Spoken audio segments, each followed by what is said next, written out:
அவர் அரசர்க்கெல்லாம் அரசர், ஆண்டவர்க்கெல்லாம் ஆண்டவர் என்ற பெயர் அவருடைய ஆடையிலே எழுதப்பட்டிருந்தது. திருவழிபாட்டு புத்தகம் பிரிவு 19 இறைச்சொற்றடர் 16.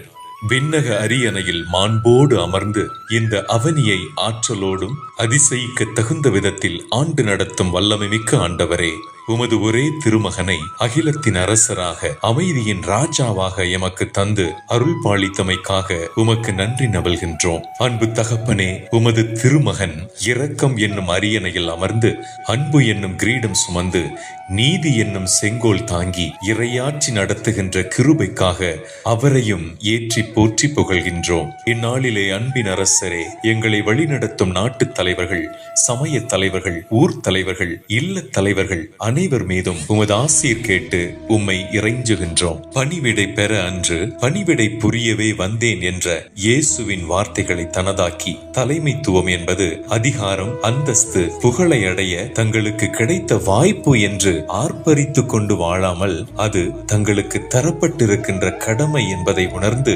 தங்களையே அர்ப்பணித்துக் கொண்டு வாழவும் நல்ல ஆயனுக்குரிய கரிசனையோடு மக்கள் சேவை செய்யவும் இவர்களை தூண்டியருளும். அனைத்துக்கும் அதிபதியாம் ஆண்டவரே, எம் ஜெபம் கேளும். ஆமேன்.